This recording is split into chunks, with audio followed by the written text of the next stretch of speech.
Guys, huyu ni msimuliaji wako Kebe TZ. Tunaenda kuanza simulizi yetu. Cha kufanya subscribe, like, turn on notification ili kwa kwanza kupata simulizi zingine na zingine. Una comment hapo, twende nayo. Usiku ulikuwa mzito, upepo ukivuma taratibu kama unaleta ujumbe wa siri. Neema alikaa pembeni ya kitanda chake, macho yake yakiwa yamejaa machozi. Simu yake iling'aa tena, ujumbe ule ule: naomba nafasi ya mwisho, nipe tena. Alishusha pumzi. Huu haukuwa ujumbe wa kawaida, ulikuwa umetoka kwa mtu aliyewahi kuwa kila kitu kwake, mwanaume aliyempenda kwa moyo wake wote, lakini pia ndiye aliyemvunja vibaya kuliko mtu yeyote. Ilikuwaje? Miaka 2 iliyopita, Neema alikuwa msichana mwenye ndoto kubwa. Alikutana na Kelvin chuoni. Ndani ya muda mfupi tu waligeuka na kuwa wapenzi. Walipendwa na kila mtu. Kelvin alikuwa mcheshi, mwenye maneno matamu, na alijua jinsi ya kumpa Neema hisia ya kuwa wa kipekee. Lakini nyuma ya tabasamu lake kulikuwa na siri. Siku moja Neema alipokea picha isiyotarajiwa, Kelvin akiwa na msichana mwingine, wakionekana karibu kupita kiasi. Moyo wake ulivunjika. Alimkabili Kelvin. Badala ya kuomba msamaha, Kelvin alimlaumu yeye. Huna imani na mimi? Basi achana na mimi. Na hivyo ndivyo walivyoachana. Sasa baada ya miaka 2 ya ukimya, Kelvin amerudi, na sio tu amerudi, anaomba nafasi ya pili. Nipe tena. Neema alifunga macho yake, akijaribu kupambana na hisia zilizokuwa zikimrudia upya. Je, mtu anayekuumiza anaweza kubadilika? Au hii ni njia nyingine ya kuvunjwa tena moyo? Simu ilitetemeka tena. Safari hii ilikuwa simu inaita. Ni Kelvin. Moyo wa Neema ulikuwa unadunda kwa nguvu sana, kiasi kwamba hata pumzi yake ilianza kuwa nzito. Alitazama simu yake ile kwa sekunde kadhaa. Jina la Kelvin lilikuwa kwenye skrini yake. Kumbukumbu zote zilianza kurudi kwa kasi: furaha, tabasamu, ahadi na maumivu makali yaliyokuja baadaye. Hatimaye akabonyeza kitufe na kupokea. Hello? Sauti yake ilikuwa ya chini tahadhari. Kulikuwa na ukimya kwa sekunde chache upande wa pili. Kisha sauti ya Kelvin ikasikika yenye huzuni. Neema, asante kwa kupokea simu yangu. Neema hakujibu mara moja. Unataka nini Kelvin? Aliuliza kwa sauti iliyojaa baridi. Kelvin alisita kidogo, kisha akasema, nahitaji kuongea na wewe ana kwa ana. Tafadhali nakuomba. Neema alicheka kwa uchungu. Miaka 2 yote ulikuwa wapi? Leo ndio umeona nafaa kusikiliza? Najua nimekosea, Kelvin alijibu haraka, na sijakutoa visingizio. Nimekuja kuomba nafasi ya mwisho.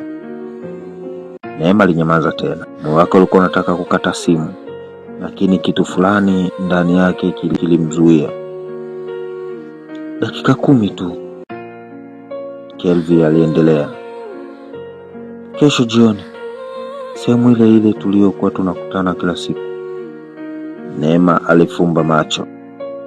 Sehemu ile ile, bustani ile yenye kumbukumbu nyingi, mahali walipoanza mapenzi yao.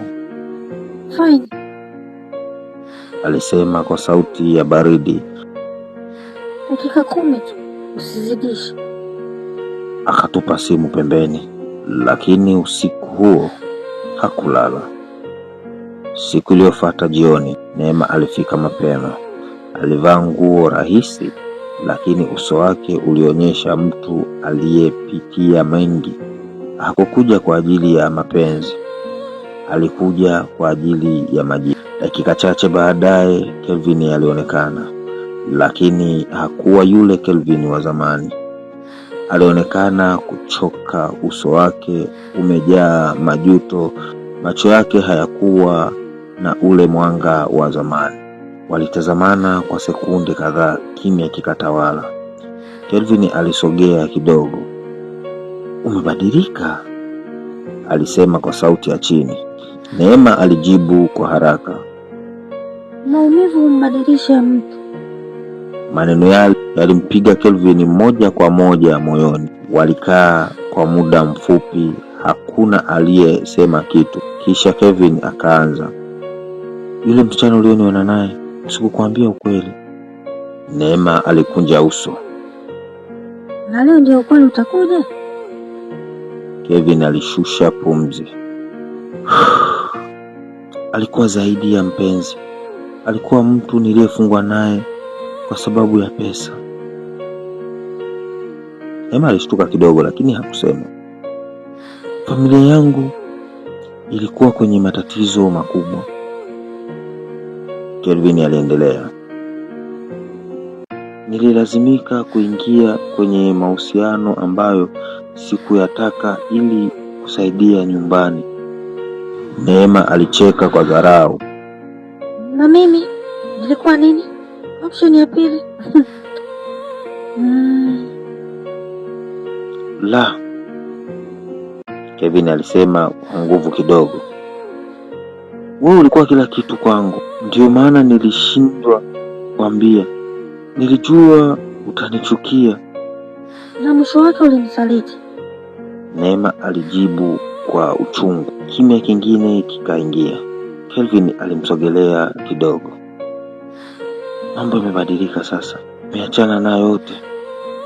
Niko huru na bado nakupenda." Neema alihisi moyo wake ukitetemeka, lakini kabla hajajibu, simu yake iliita. Namba isiyojulikana. Alipoipokea, uso wake ulibadilika ghafla. "Sawa, niko njiani," alisema kwa haraka. Akakata simu. Kelvin akamwangalia kwa mshangao. "Kuna nini?" Neema alisimama. "Sio kila kitu kipo wazi kama unavyofikiria, Kevin." "Unamaanisha nini sasa?" Kelvin aliuliza akiwa na wasiwasi. Neema alimwangalia moja kwa moja machoni, kisha akasema kwa sauti nzito, "Mimi pia nina siri na inaweza kubadilisha kila kitu." Kevin alibaki kimya, moyo wake ukianza kwenda mbio. Neema akaondoka bila kugeuka. Kevin alibaki pale akiwa na swali moja tu kichwani. Ni siri gani? Kevin alibaki amesimama pale bustanini. Macho yake yalimfuata Neema hadi alipopotea. Maneno yale yalikuwa bado yanajirudia kichwani mwake.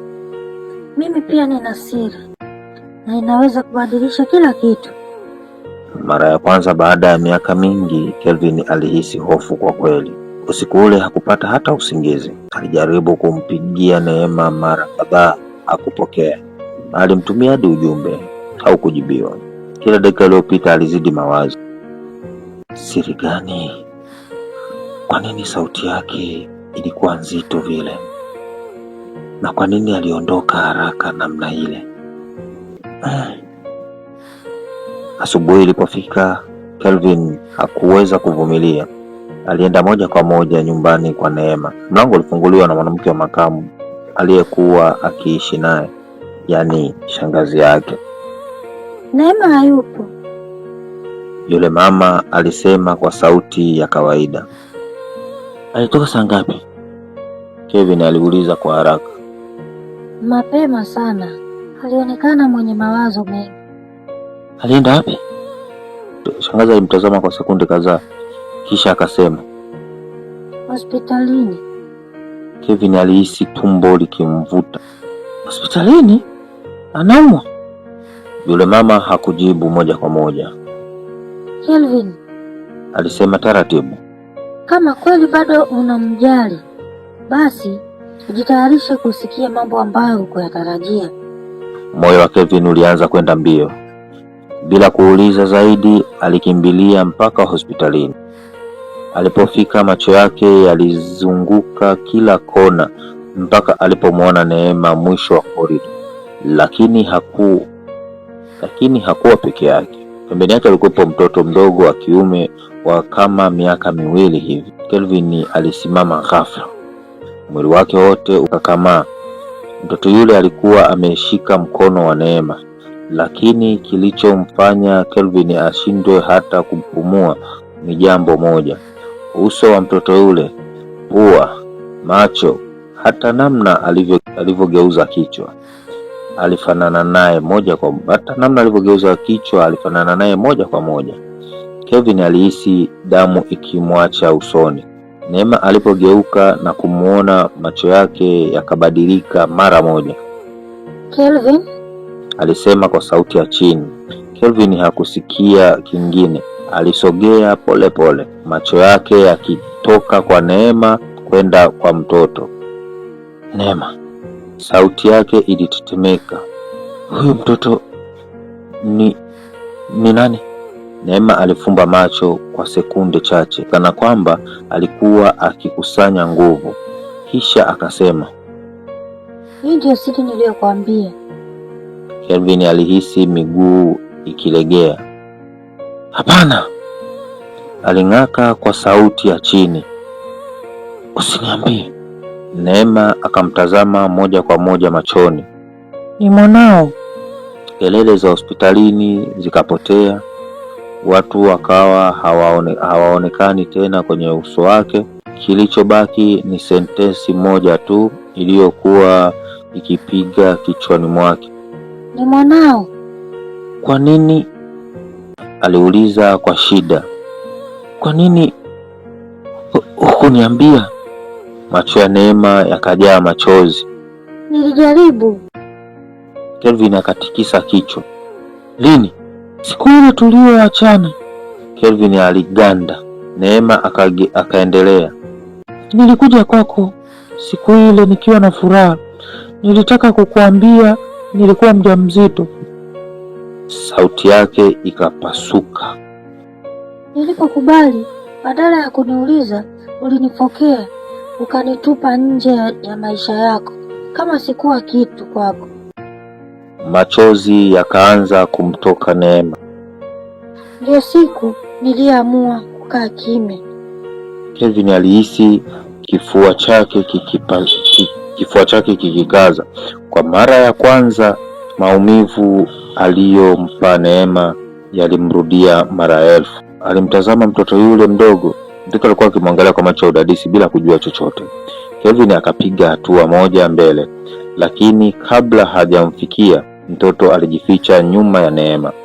Kitendo kile kilimchoma kuliko maneno yote aliyoambiwa, kwa sababu kilimwambia ukweli mmoja mchungu. Hakuwa baba mtoto yule, alikuwa mgeni. Kelvin alishusha kichwa. Naweza angalau kujua jina lake? Neema alimtazama kwa sekunde chache. Anaitwa Kian. Kelvin alirudia kwa sauti ya chini. Kian. Macho yake yakaanza kujawa na machozi, lakini kabla hajasema kingine, sauti ya mwanaume ikasikika nyuma yao. Neema, daktari amesema tunaweza tukaingia sasa. Kelvin aligeuka. Mbele yake alisimama mwanaume mrefu nadhifu mwenye kujiamini. Akasogea moja kwa moja kwa Neema, kisha akambeba Kian kwa urahisi kabisa, kana kwamba alikuwa amemzoea. Kelvin akahisi moyo wake ukidunda kwa nguvu. Ni nani huyo? Aliuliza kwa sauti iliyokauka. Neema alinyamaza. Yule mwanaume akanyoosha mkono wake kwa utulivu. Mimi naitwa Andrea. Kelvin hakushika mkono. Andrea akaongeza kwa sauti tulivu lakini nzito. Na kwa miaka miwili iliyopita, mimi ndiye nimekuwa baba wa mtoto wako. Kelvin alihisi dunia ikimporomokea. Alimwangalia Neema kwa mshangao, maumivu na majuto yaliyochelewa. Lakini kilichomaliza zaidi si kwamba alikuwa amempoteza Neema, ni kwamba alikuwa amempoteza mwanae pia. Neema akamwangalia kwa macho yenye maumivu, kisha akasema, uliniomba nikupe nafasi ya pili, lakini hujui umechelewa kiasi gani. Neema akageuka. Andrea akiwa amembeba Kian wakaondoka pamoja. Kelvin akabaki pale hospitalini peke yake, macho yake yakifuatilia familia ambayo ingeweza kuwa yake. Kelvin alisimama pale hospitalini, macho yake yakiwa yameganda sehemu moja. Alikuwa bado anaangalia nyuma kule Neema alipokuwa ametoweka pamoja na Andrea na mtoto wake Kian. Moyo wake ulikuwa mzito kuliko wakati wowote ule. Kwa mara ya kwanza alihisi kupoteza kitu ambacho hakuwahi hata kujua alikuwa nacho, mwanae. Dakika kadhaa zilipita bila hata kujitambua. Hatimaye Kelvin alijikokota hadi nje ya hospitali, akakaa kwenye benchi. Alichukua simu yake, akaifungua, akaifunga tena. Hakuwa na ujasiri wa kumpigia Neema, lakini kitu kimoja kilikuwa wazi kichwani mwake: hakuweza kuondoka hivi hivi.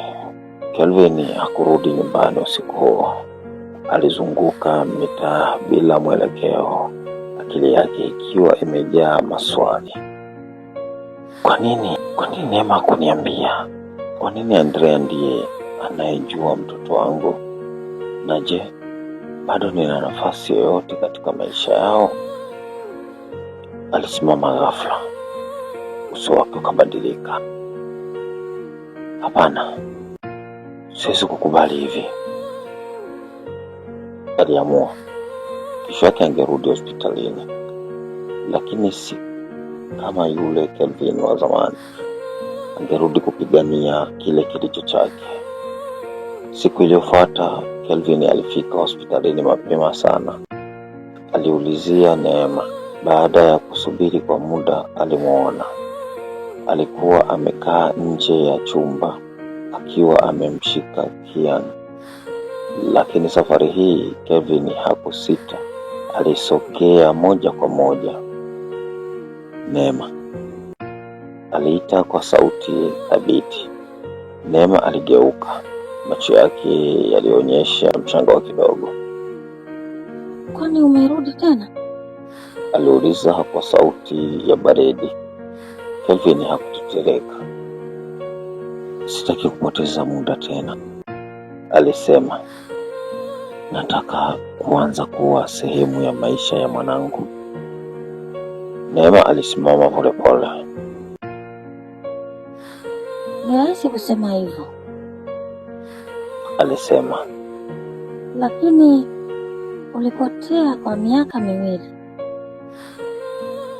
Kwa sababu sikujua, Kelvin alijibu kwa hisia. Lakini sasa najua, na sitakimbia tena. Neema alimwangalia kwa muda mrefu. Kabla hajajibu, Andrea alitokea. Alisimama kati yao kwa utulivu. Tatizo ni nini hapa? Aliuliza kwa sauti tulivu lakini yenye mamlaka. Kelvin akatazama moja kwa moja. Tatizo ni hili. Huyu ni mwanangu. Kimya kikatawala. Andrea akacheka kidogo, lakini si kwa furaha. Mwanao, alisema polepole. Umechelewa sana kutumia hilo neno. Kelvin akasogea mbele. Hata kama nimechelewa, bado ni damu yangu. Andrea akamwangalia kwa macho makali. Na kwa miaka miwili nani alikuwa hapo alipolia usiku? Ni nani aliyekuwa akimpeleka hospitalini kiugua? Ni nani aliyemfundisha kusema baba? Maneno yale yalimpiga Kelvin moja kwa moja. Hakujibu kwa sababu alijua ukweli ulikuwa huo.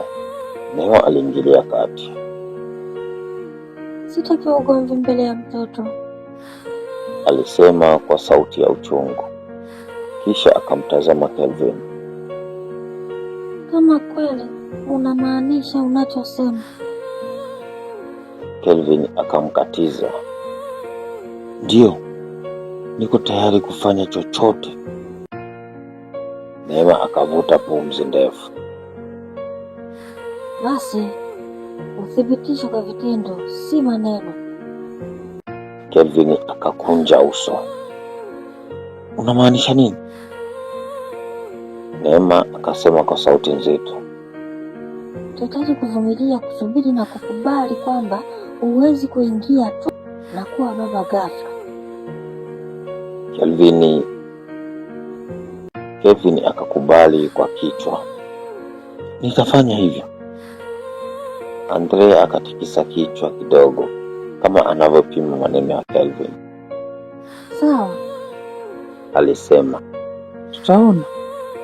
Lakini kabla hali haijatulia, simu ya Neema iliita. Alipoangalia uso wake ulibadilika mara moja. Hello? Ndio, nini? Sauti yake ilionyesha hofu. Kelvin na Andrea wakatazamana. Neema akaanza kutetemeka. Kian? Alisema kwa hofu, akakata simu. Macho yake yakajaa machozi. Nini? Kelvin aliuliza kwa wasiwasi. Neema akasema kwa sauti iliyovunjika. Daktari amesema kuna tatizo kubwa afya ya Kian. Kimya kikazama. Kelvin alihisi moyo wake ukipigwa na kitu kizito. Andrea akamshika Neema haraka. Tatizo gani? Aliuliza kwa haraka. Neema akatikisa kichwa huku akilia. Wanasema ana ugonjwa ambao unaweza kubadilisha maisha yake yote. Kelvin alimtazama mwanaye. Kwa mara ya kwanza hakuona tu mtoto, aliona jukumu, aliona hatima yake, na kwa sauti ya ndani kabisa alijiahidi, sitapoteza nafasi hii, hata kama itanigharimu kila kitu kwenye maisha yangu. Hospitali nzima ilikuwa na kimya kizito. Neema alikuwa amekaa pembeni ya kitanda cha Kia, macho yake mekundu kwa kulia. Mikono yake ilikuwa ikitetemeka huku akimshika mwanaye mdogo. Mashine za hospitalini zilikuwa zikitoa sauti ndogo, lakini kila sauti ilimfanya Neema azidi kuogopa zaidi. Kelvin alisimama upande mwingine wa chumba. Macho yake hayakumuondoka Kian hata sekunde moja. Kwa mara ya kwanza maishani mwake alihisi hofu ya kumpoteza mtu muhimu kuliko wote. Mlango ulifunguliwa. Daktari kaingia akiwa serious. Tunataka kuongea kidogo, alisema kwa sauti nzito. Neema alisimama haraka. Kuna nini daktari? Tafadhali niambie, mwanangu atakuwa sawa? Daktari alivuta pumzi ndefu.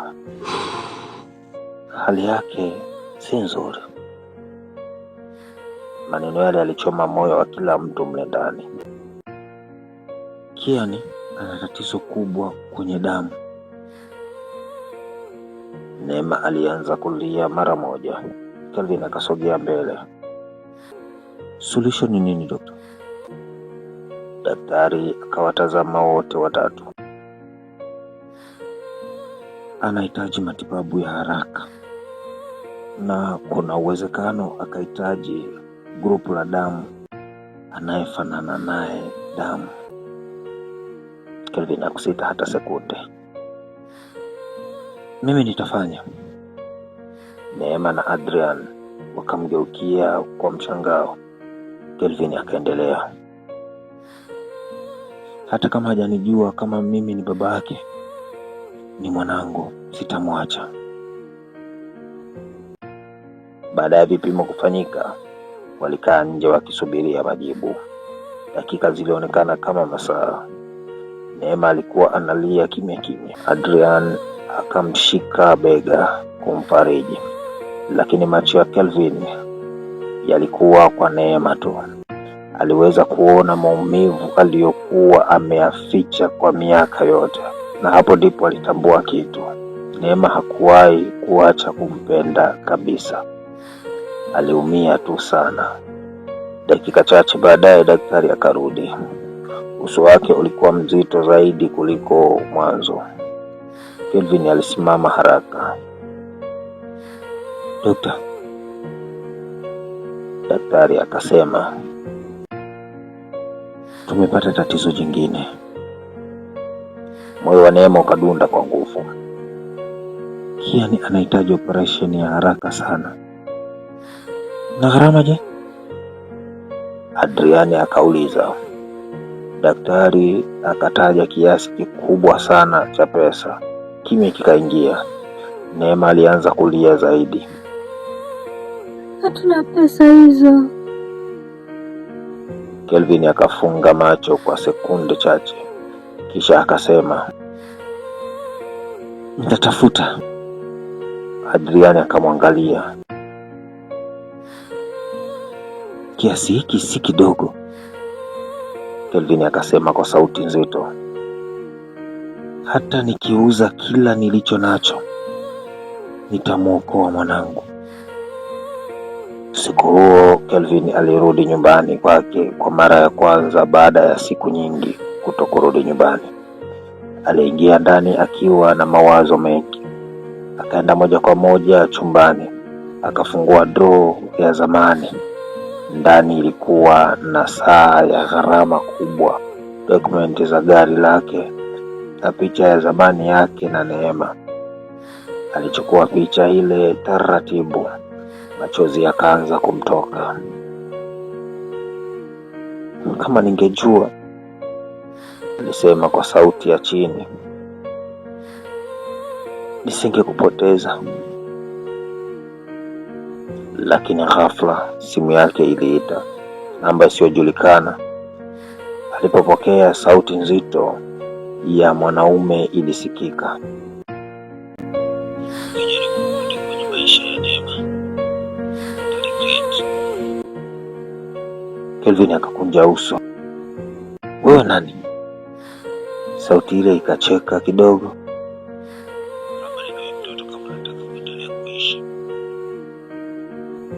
Simu ilikatwa. Mwili wa Kelvin ukasisimka.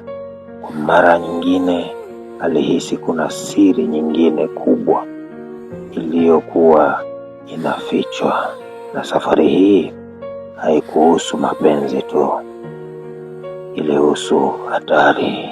Usiku ulikuwa mzito. Kelvin alikuwa bado amekaa ndani ya gari yake, simu ikiwa mkononi. Maneno yale yalikuwa yakijaribu kujirudia kichwani mwake. Kaa mbali na huyo mtoto kama unataka kuendelea kuishi. Alitazama namba ile tena. Haikuwa saved. Aliipigia. Haikupatikana. Moyo wake ukaanza kwenda mbio. Hii haikuwa tena drama ya mapenzi. Kulikuwa na kitu kikubwa zaidi kinaendelea nyuma ya pazia. Asubuhi iliyofuata Kelvin alirudi hospitalini mapema, lakini alipofika Neema hakuwepo. Kitanda cha Kian kilikuwa tupu. Mwili wa Kelvin ulisisimka. Alienda haraka kwa nesi. Samani, yule mtoto aliyekuwa hapa jana yuko wapi? Nesi alionekana kusita. Waliondoka usiku. Wameenda wapi? Sijui. Kelvin alihisi mapigo ya moyo yakiongezeka. Alichukua simu yake haraka na kumpigia Neema. Haikupokelewa. Akatuma ujumbe, haukujibiwa. Dakika chache baadaye Adriani alipiga simu. Kelvin alipokea haraka. Neema yuko wapi? Aliuliza kwa hasira, lakini sauti ya Andrea ilikuwa nzito.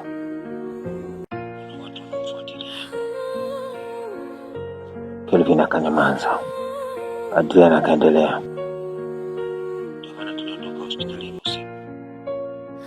Unamaanisha nini?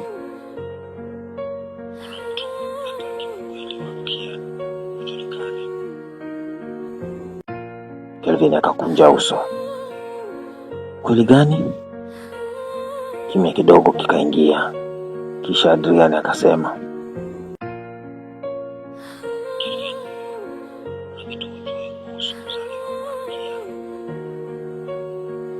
Kelvin alihisi tumbo likiwaka moto. Ongea vizuri. Adrian akavuta pumzi ndefu.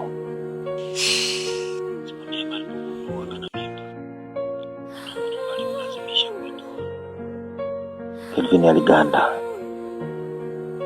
Nani? Baba yako. Dunia ilisimama. Kelvin alihisi miguu ikilegea. Unasema nini? Adriani akaendelea kwa sauti ya chini.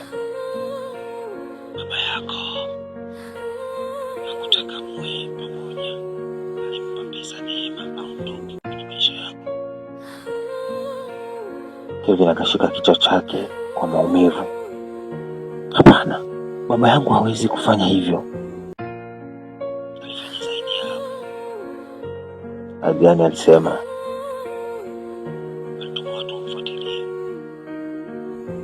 Kelvin hakujua la kusema. Kila kitu alichokijua kuhusu familia yake kilianza kuvunjika. Ndipo akakumbuka miaka 2 iliyopita baba yake alimwambia, huyo msichana ataleta matatizo kwenye maisha yako. Wakati huo hakuelewa, lakini sasa kila kitu kilianza kuingia akilini. Okay, sawa. Neema yuko wapi sasa? Kelvin aliuliza kwa haraka. Kwenye sehemu salama. Nataka kumuona. Adrian akanyamaza kwa sekunde kadhaa. Kisha akasema, ukija peke yako.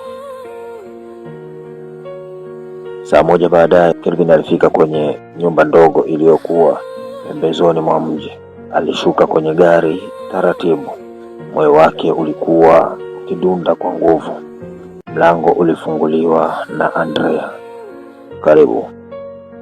Kelvin akaingia ndani. Na hapo akamwona Neema akiwa amekaa karibu na Kian aliyekuwa amelala.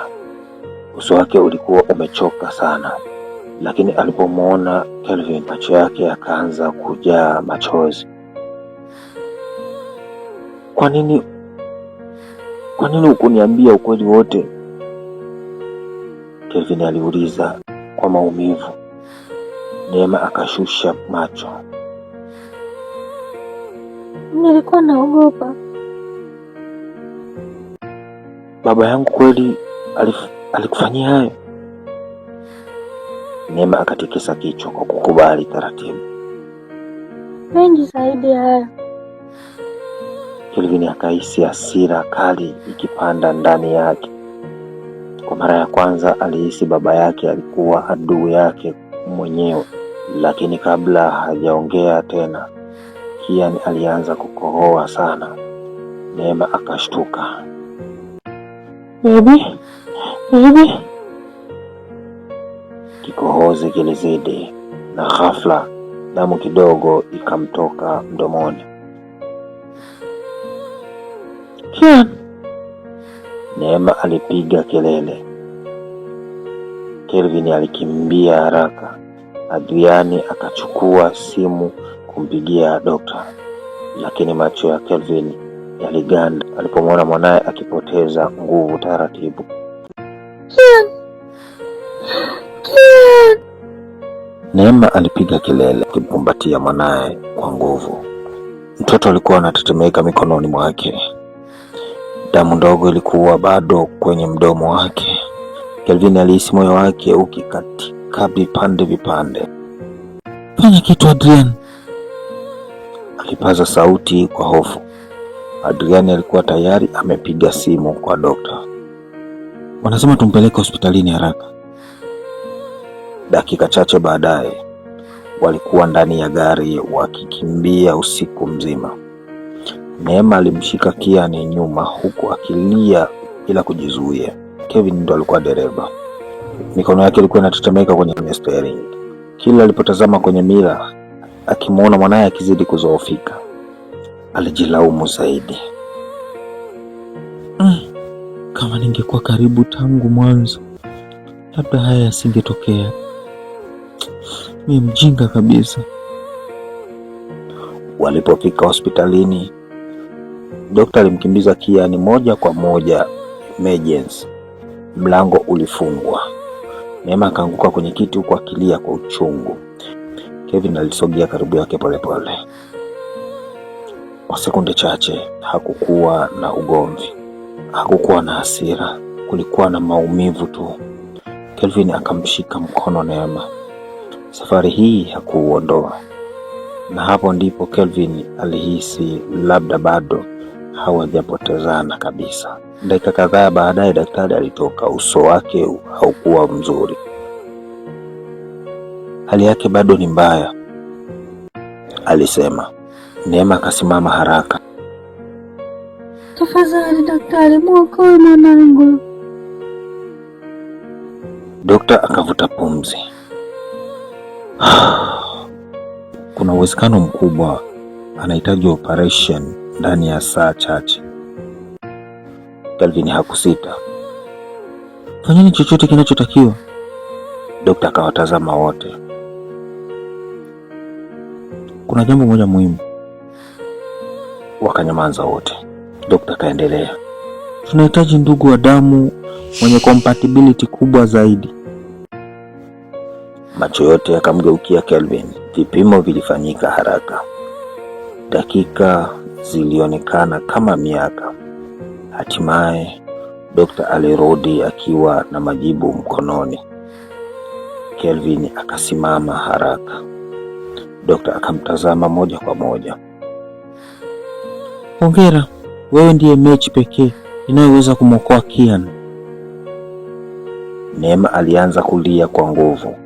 Kelvin alifumba macho kwa sekunde chache. Kwa mara ya kwanza alihisi Mungu amempa nafasi nyingine. Lakini kabla hawajaanza maandalizi, simu ya Kevin iliita. Ilikuwa baba yake. Kevin alitazama simu ile kwa hasira, lakini mwishowe akaponyeza kitufe cha kupokelea. Hello? Sauti ya babake ilikuwa nzito. Kutoka hospitalini sasa hivi. Kelvin akakunja uso. Sitoki. Ukibaki hapo, utaangamiza maisha yako. Kelvin akapandwa na hasira. Ulifanya maisha yangu yaangamie miaka mingi iliyopita. Kimya kikaingia. Kisha babake akasema kwa sauti ya kutisha. Wewe mtoto si wako. Mwili wa Kevin ukaganda. Neema na Andrea wakamtazama. Kelvin akashika simu kwa nguvu. Unasemaje? Lakini baba yake akaendelea. Ulidanganywa tangu mwanzo. Simu ikakatwa. Kelvin alibaki amesimama kama sanamu. Maneno yale yalimpiga kama radi. Huyu mtoto si wako. Neema akamsogelea kwa wasiwasi. Kelvin, nini kimetokea? Kelvin akamwangalia kwa macho yaliyojaa maumivu na hasira. Niambie ukweli. Niambie ukweli wote sasa hivi. Neema akaanza kutetemeka. Andrea akakunja uso. Kelvin akapaza sauti. Kian ni mwanangu au sio mwanangu? Kimya kizito kikaingia hospitalini. Na macho ya Neema yakaanza kujawa na machozi na hofu. Niambie ukweli. Alipaza sauti tena. Neema alianza kutetemeka. Machozi yakaanza kumtoka taratibu. Adriani akasogea karibu naye kama kumlinda. Lakini Kelvin hakumwangalia Adriani. Macho yake yalikuwa kwa Neema pekee. Kelvin. Neema alisema kwa sauti iliyovunjika. Nitaka kukuambia tangu zamani. Basi sema sasa. Neema akafumba macho. Kisha akasema. Kian ni mwanao. Kelvin alivuta pumzi kwa nguvu. Lakini kabla hajatuliza hasira, Neema akaongeza, lakini kuna kitu kingine hujui. Mwili wa Kelvin ukasisimka. Kitu gani? Neema akamwangalia kwa maumivu makubwa. Baba yako ndiye aliyebadilisha matokeo ya vipimo miaka iliyopita. Kelvin aliganda. Unasemaje? Adriani akaingilia. Kweli? Kelvin alihisi kichwa chake kikizunguka. Neema akaendelea huku akilia. Nilipokuambia nina mimba, baba yako hakutaka ujue. Kwa nini? Kwa sababu alitaka uoe mwanamke mwingine wa familia tajiri. Kelvin alikumbuka ghafla msichana aliyekuwa akisukumwa naye sana na baba yake miaka ile. Akaanza kuona kila kitu wazi. Baba yako alinichukua kwa siri. Neema aliendelea. Akanilazimisha kwenda kufanya DNA. Kelvin akabaki mdomo wazi. Na alipobadilisha majibu akaamini mtoto si wako. Macho ya Kelvin yakaanza kujaa machozi. Kwa miaka yote aliishi akiamini uongo, na wakati huo huo mwanawe alikuwa anakuwa mbali na yeye. Kelvin akashika kichwa chake kwa maumivu. Mungu wangu. Neema akamkaribia taratibu. Nilijaribu kupigana lakini sikuwa na nguvu.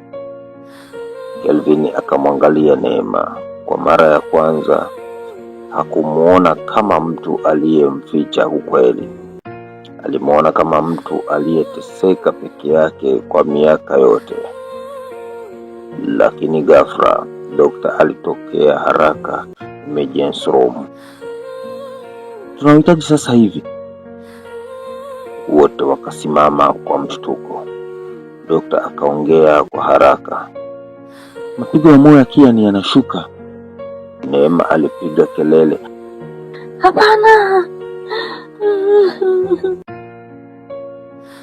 Kelvin hakufikiria mara mbili.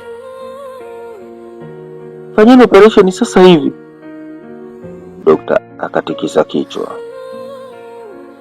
Tunahitaji ruhusa ya mzazi wa damu. Kelvin akasema kwa nguvu. Mimi ndiye baba yake. Dakika chache baadaye, Kelvin alikuwa amelala kwenye kitanda kingine hospitalini, akijiandaa kutoa damu kwa ajili ya mwanawe. Neema alikuwa pembeni yake akilia kimya kimya. Kelvin akamshika mkono. Safari hii Neema hakuondoa. Samahani kwa kila kitu, Kelvin alisema kwa sauti ya chini. Neema alifuta machozi. Nami samahani kwa kukuficha ukweli. Kelvin alitikisa kichwa. Hapana, sisi sote tulichezewa. Lakini kabla hawajaendelea, mlango wa chumba ulifunguliwa kwa nguvu.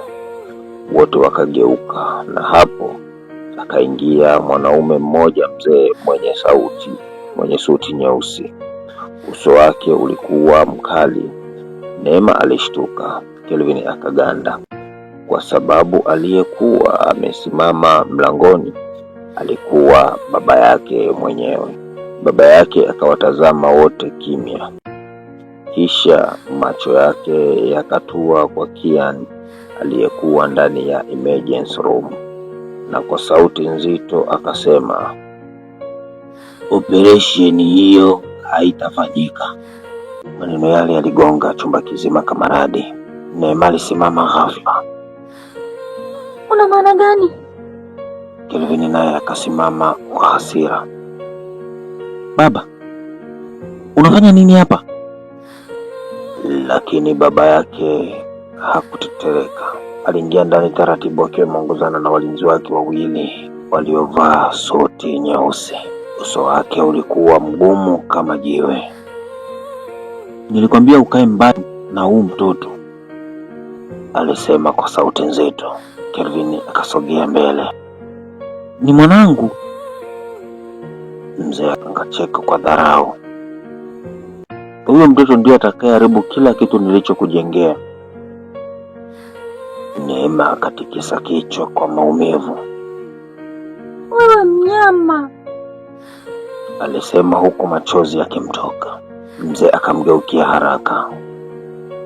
"Na wewe ulitakiwa kutoweka miaka mingi iliyopita." Kelvin alishtuka. "Baba?"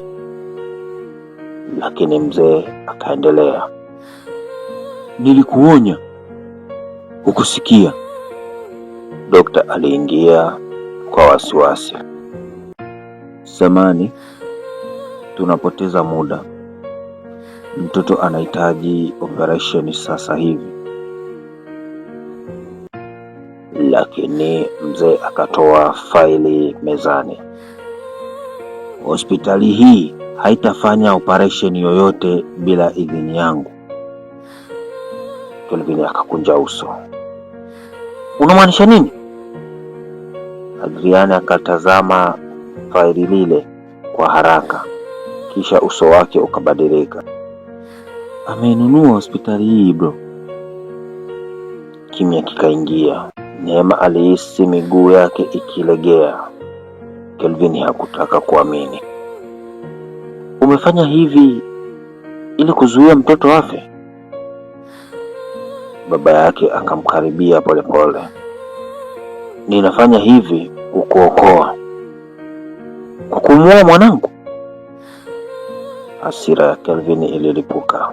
Alimsukuma baba yake kwa nguvu. Walikuwa karibu gana pale pale hospitalini. Walinzi walikimbia kuwatenganisha. Neema alikuwa analia huku akimshikilia Kian. Kupitia dirisha la emergency room, mashine zilikuwa zikitoa sauti ya haraka zaidi. Muda ulikuwa unaisha. Ndipo Adrian akapaza sauti. "Kuna hospitali nyingine." Wote wakamgeukia. Adrian akaendelea. "Tukimhamisha sasa hivi anaweza kuokoka." Dokta akatikisa kichwa kwa haraka. "Ni riski kubwa sana." Kelvin akasema bila kusita. "Tutafanya hivyo." Baba yake akacheka kwa dharau. "Hamtafika mbali." Dakika chache baadaye, Kian aliwekwa kwenye ambulance. Neema aliingia ndani akiwa amemshika mwanawe. Kelvin alikuwa karibuni kupanda, lakini walinzi wa baba yake wakamzuia. "Mwacheni." Kelvin alipaza sauti, lakini ghafla ngumi nzito ilimpiga tumboni. Kelvin akaanguka chini. Neema akapiga kelele. "Kelvin!" Ambulance ikaondoka kwa kasi na Kelvin akaachwa pale hospitalini akimwangalia mwanawe akiondoka huku akiwa hana uwezo wa kufanya chochote. Baba yake alimsogelea taratibu. "Nilifanya yote haya kwa ajili yako." Kelvin akanyanyuka, macho yaliyojaa chuki. Kwa mara ya kwanza maishani mwake alimchukia baba yake mwenyewe. "Kuanzia leo," Kelvin alisema kwa sauti nzito, "wewe si baba yangu tena." Mzee akaganda kidogo, lakini kabla hajaongea, simu ya Adrian iliingia. Alipopokea, uso wake ulipoteza rangi. "What?" Neema akamwangalia kwa hofu. "Nini kimetokea?" Adrian akaanza kutetemeka, kisha akasema, kwa sauti iliyovunjika, "Ambulance imepata ajali." Neema alipiga kelele kali sana. Kelvin alihisi moyo wake ukisimama na dunia yao yote ikabadilika ndani ya sekunde moja. Usiku ule mvua kubwa ilikuwa ikinyesha, huku barabarani zikiwa zimejaa taa za ambulance. Kelvin na Neema na Andrea walifika eneo la ajali wakiwa wamechanganyikiwa. Ambulance ilikuwa imeharibika vibaya pembezoni mwa barabara. Moshi ulikuwa ukitoka. Neema alishuka kwenye gari kabla hata halijasimama vizuri. Alikimbia kuelekea ambulance huku akilia kwa nguvu. Kelvin naye alikuwa nyuma yake, moyo wake ukidunda vibaya kuliko wakati wowote. Alihisi kama dunia nzima ilikuwa ikienda kusimama. Polisi waliwazuia, "Msisogee karibu." Lakini Neema hakusikia. Aliendelea kusukuma watu huku machozi yakimtoka. "Mwanangu yuko wapi?" Paramedisi mmoja akamshika. "Mtoto ametolewa tayari." Neema akashika kifua chake. "Yuko hai." Kulikuwa na ukimya wa sekunde chache, sekunde ambazo zilionekana kama miaka. Kisha paramedic akasema, "Bado anapumua." Neema akaanguka chini kwa kulia kwa nguvu. Kelvin alifumba macho kwa shukrani, lakini bado hali ilikuwa mbaya. Dakika chache baadaye walifika hospitali nyingine ya dharura. Dokta alimkimbiza Kian ndani ya operation room. Safari hii hakuna aliyewazuia, lakini dokta mmoja alitoka haraka baada ya dakika kadhaa. Uso wake ulikuwa serious. "Tunahitaji damu sasa hivi." Kelvin hakusita. Chukueni damu yangu yote kama inahitajika." Dokta akampeleka haraka ndani ya chumba cha matibabu. Kelvin alikuwa amelala huku damu yake ikipelekwa kwa mwanawe. Alikuwa dhaifu, lakini macho yake yalikuwa na kitu kipya. Mapenzi ya baba kwa mara ya kwanza. Alihisi alikuwa sehemu ya maisha ya Kian kweli. Wakati huo nje, Neema alikuwa amekaa kimya. Andrea akakaa pembeni yake. Kwa muda mrefu hawakusema kitu. Kisha Andrea akaongea taratibu, "Bado unampenda, sivyo?" Neema akashusha macho yakamtoka tena. Hakujibu, lakini ukimya wake ulikuwa jibu tayari. Andrea akatabasamu kwa uchungu kidogo. "Nilijua tangu zamani." Neema akamwangalia kwa mshangao. Andrea akaendelea, "Nilikusaidia kwa sababu nilikupenda, lakini moyo wako ulikuwa bado kwa Kelvin." Neema alianza kulia. "Samahani Andrea." Lakini Andrea akatikisa kichwa. "Usiombe samahani kwa kumpenda mtu, sawa?" Dakika chache baadaye dokta alitoka operation room. Wote wakasimama kwa hofu. Dokta akatabasamu kidogo. "Operation imefanikiwa." Neema alipiga kelele ya furaha huku akilia. Kelvin alifumba macho kwa nguvu. Kwa mara ya kwanza baada ya miaka mingi alihisi amani. Siku kadhaa baadaye, Kian alikuwa ameanza kupona. Alikuwa amelala kitandani huku akicheka kidogo. Kelvin alikuwa pembeni yake akicheza naye. Na jambo lililomgusa kila mtu ni pale Kian alipomwangalia Kelvin, kisha akasema kwa sauti ndogo, "Kelvin aliganda. Macho yake yakaanza kujaa machozi. Neema naye akaanza kulia pembeni, kwa sababu hiyo ndiyo ilikuwa mara ya kwanza mwanawe kumuita hivyo. Lakini bado kulikuwa jambo moja halijamalizika. Baba yake Kelvin. Siku moja Kelvin alirudi nyumbani kwao. Alimkuta baba yake amekaa peke yake sebuleni. Mzee alionekana mchovu kuliko kawaida. Kelvin akasimama mbele yake. "Kwa nini ulifanya yote haya?" Mzee akanyamaza kwa muda, kisha akasema kwa sauti ya chini, "Nilimpoteza mama yako kwa sababu ya umaskini. Niliogopa na wewe utapoteza maisha yako." Kelvin akatikisa kichwa kwa maumivu. "Lakini karibu unifanye nipoteze familia yangu." Kimya kikaingia.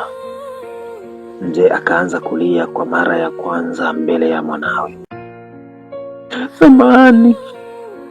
Kelvin hakujibu mara moja, lakini baada ya muda alisogea mbele, akakumbatia baba yake, kwa sababu alitambua kitu.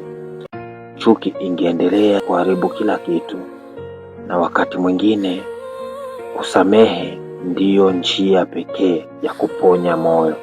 Miezi 6 baadaye, jua lilikuwa linazama taratibu ufukweni. Neema alikuwa amekaa karibu na Kelvin, huku Kia akichezea mchanga mbele yao. Kulikuwa na amani ambayo hawakuwahi kuwa nayo kabisa. Kelvin akamshika mkono Neema. Safari hii hakuondoa. Kelvin akamwangalia machoni. "Baada ya yote yaliyotokea, bado utanipa nafasi nyingine?" Neema alitabasamu huku machozi ya furaha yakimtoka. Kisha akasema maneno yale yaliyobadilisha maisha yao yote. "Nitakupa tena."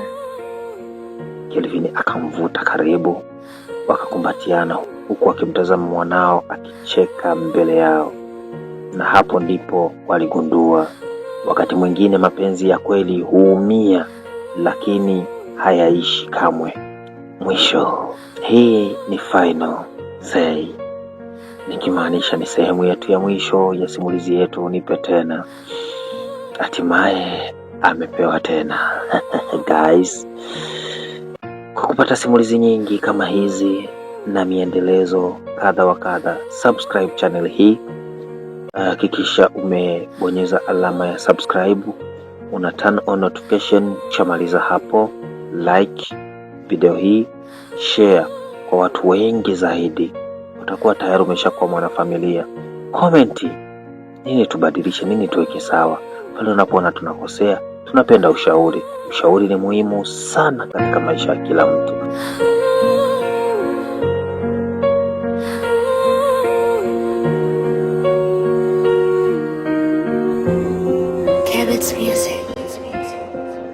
Sunrise creeping, another day dawning. My heart is sleeping, the world keeps yawning. Used to feel the fire, a burning desire.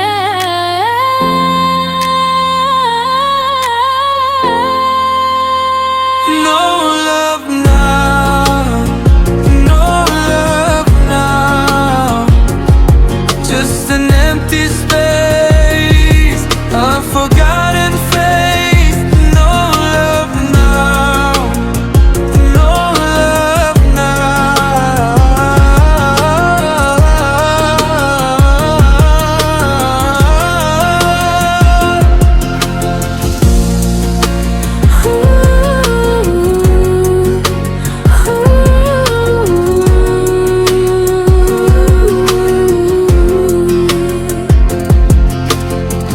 Streets are humming, people rushing by. My soul is drumming, a lonely sigh. Labda kesho nakuwa na story mpya.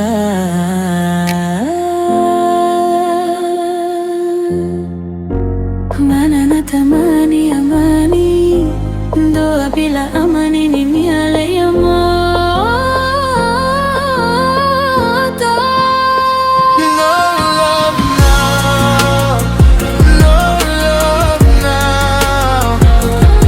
just an empty